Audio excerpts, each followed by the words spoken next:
kesempatan untuk membuat video pembelajaran untuk kalian semua. Teacher berharap kalian sudah siap untuk mengikuti pembelajaran hari ini. Hari ini kita akan kembali melanjutkan materi kita di pelajaran 5. Nah, hari ini adalah pelajaran 5, bagian yang ketiga, part ketiga. Di bagian yang pertama, kemarin kita sudah membahas mengenai tempat ibadah umat Buddha. Nah, tempat ibadah umat Buddha namanya wihara. Ada yang lebih kecil namanya cetia, dan yang lebih besar dari wihara namanya arama. Lalu selanjutnya di bagian yang kedua kita mempelajari tentang rohaniwan Buddhis. Nah, rohaniwan Buddhis itu siapa? Rohaniwan Buddhis itu adalah biku dan bikuni, biasanya kita panggil Bante. Dan hari ini adalah bagian yang ketiga. Di bagian yang ketiga ini kita membahas mengenai kitab suci Buddhis dan juga hari raya Buddhis. Umat Buddha memiliki kitab suci. Kitab suci agama Buddha disebut Tipitaka atau Tripitaka. Nah, Tipitaka dengan Tripitaka itu sama ya, hanya satu bahasa Pali dan yang satu lagi adalah bahasa Sanskerta. Tripitaka atau Tipitaka ini terdiri dari dua kata, yaitu Ti atau Tri dan Pitaka. Ti atau Tri artinya tiga dan Pitaka artinya keranjang. Jadi Tripitaka atau Tipitaka artinya adalah tiga keranjang. Mengapa disebut tiga keranjang ya? Tripitaka berarti tiga keranjang. Kenapa disebut tiga keranjang? Karena kitab suci umat Buddha itu bukan hanya satu buku, tapi banyak sekali buku. Dan zaman dahulu ketika ingin menulis tidak ada buku, yang ada adalah daun. Jadi pada zaman dahulu, pada zaman hidup Buddha, salinan-salinan dari khotbah Buddha itu dicetak dalam selembar daun.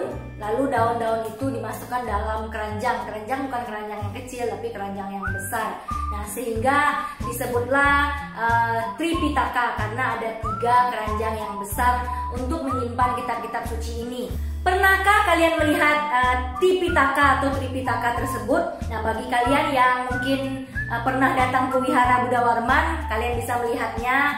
Di bagian depan di samping altar terdapat sebuah lemari, dua buah lemari di kiri dan di kanan, dan di sana terdapat kumpulan dari Tripitaka tersebut. Tripitaka yang lengkap berbahasa Mandarin. Nah, nanti di sini akan tampilkan gambarnya.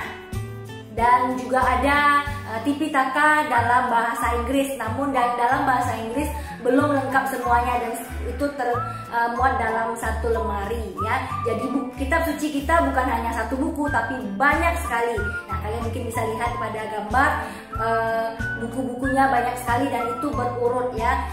Itulah kitab suci kita, kitab suci agama Buddha yang bernama Tripitaka. Pada buku Eipasiko halaman 68 juga terdapat gambar dari kitab suci kita, yaitu Tripitaka. Nah, kalian mungkin bisa melihatnya di sana. Selanjutnya kita akan membahas mengenai Hari Raya Buddhis.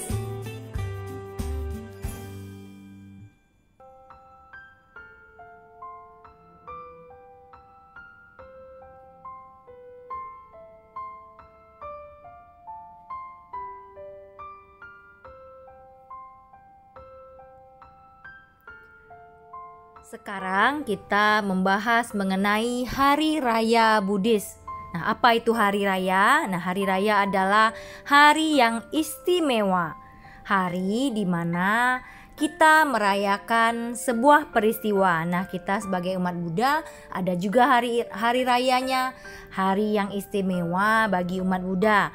Nah, umat Buddha memiliki 4 hari raya, yaitu yang pertama adalah Hari Waisak.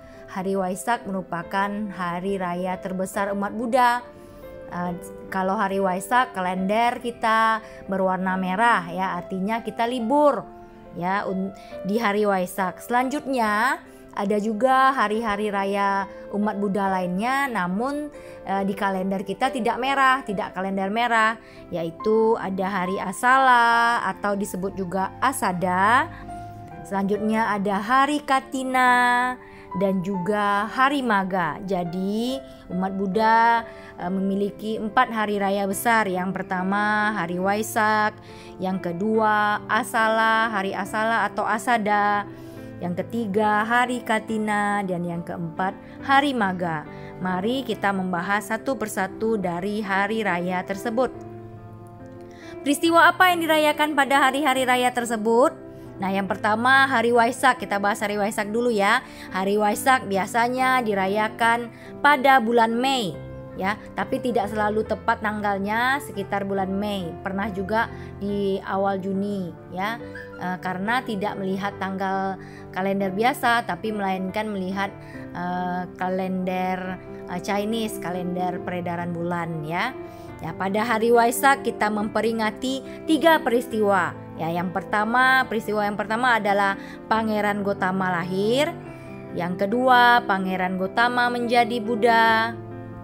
Dan yang ketiga, Buddha Gotama wafat. Nah, jadi pada hari Waisak kita memperingati 3 peristiwa. Yang pertama, Pangeran Gotama lahir. Yang kedua, Pangeran Gotama menjadi Buddha. Dan yang ketiga, Buddha Gotama wafat. Selanjutnya Hari Asala atau Hari Asada. Hari Asala biasanya dirayakan pada bulan Agustus. Hari Asada merayakan saat Buddha mengajar pertama kali. Buddha pertama kali mengajar kepada 5 petapa di Taman Rusa Isipatana. Selanjutnya adalah Hari Katina. Hari Katina biasanya dirayakan pada bulan Oktober. Pada Hari Katina kita berterima kasih kepada biku atau bikuni. Kita berterima kasih dengan menyumbang kepada para biku atau bikuni.